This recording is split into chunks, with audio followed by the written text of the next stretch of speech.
Hello mga ka-chisflix! Mainit-init pa na issue ang pag-uusapan natin ngayon.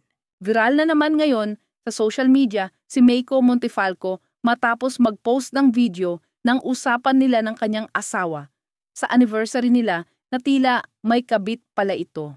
Panoodin natin ang video. Pinang-ina ka, nasa Boracay ako nagkita kayo ng kabit mo, nasa Taiwan ako nagkita kayo ng kabit mo. Kaya pala sinasabi ko minsan dito kayo magstay sa condo, ayaw mo. Kaya pala uwi-uwi ka lagi ng Bulacan tuwing aalis ako. Dahil sumasalisi pala kayo ng kabit mo.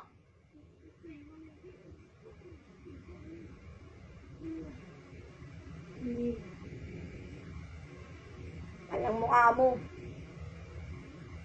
Kinain mo ba? Ay, bakit hindi mo kakainin? Hindi na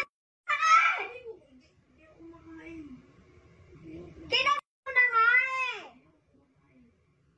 Sabi niya pa dito, isang beses mo nga lang ako kinain eh.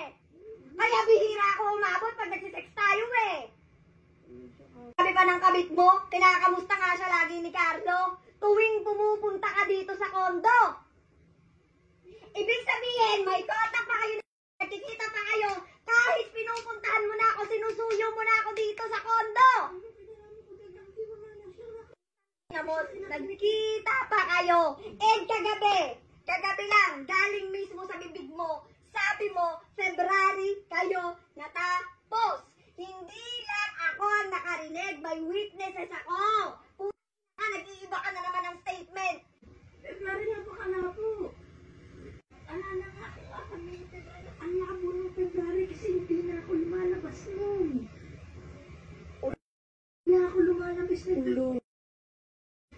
Hindi ka lumalabas ng February? Eh, nasa Boracay nga ako, kaya nga kita inaway kasi lumabas ka nung walang pasabi.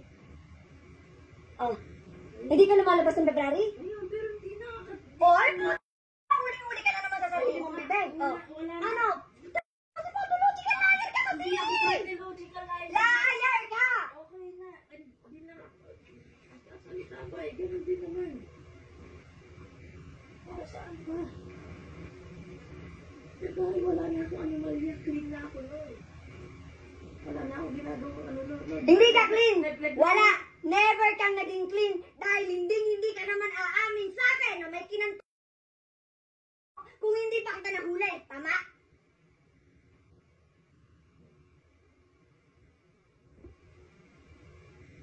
Hindi ka naawa sa akin habang kinakanta dito? Habang kinakanta hindi ka naawa sa akin? Bumalik ka dito, buhay na buhay ka na naman. Tangin naman na, nag-aang kita. Dahil samahan kita sa check-up mo. Puta, kaya magawin niya ng kabit mo. Bumalik ka sa akin ang gaan-gaan ng buhay mo. Samantala ako, araw-araw yung nahirap mong tangina.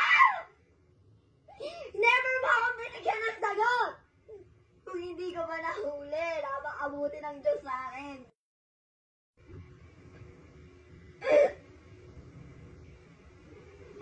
Sana na.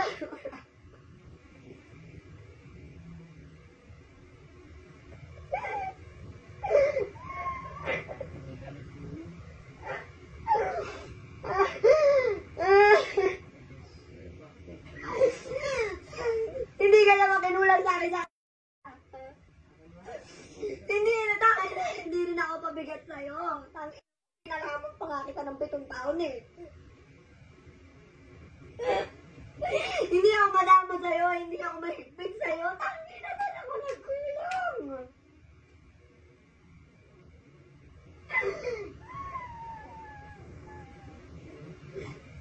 Tangi na, libog na libog ka?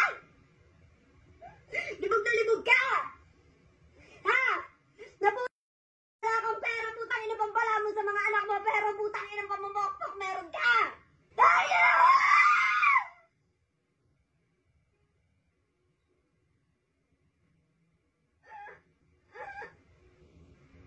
Hindi ka na, may sakit ako ng mga panahon na yun, may sakit ako.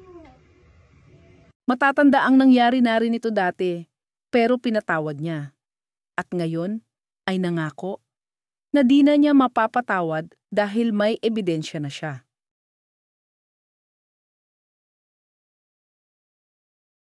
Nag-post nga siya ngayon na willing daw siya magbayad sa mga makakapagbigay ng ebidensya sa ginawang pagtataksil ng asawa niya. Kailangan ng konkretong video at mga picture. Ano opinion niyo dito mga ka-Chisflix? Hanap na kayo ebidensya para magkapera tayo. Subscribe para sa mga susunod na ulat at chismis. Chisflix sana!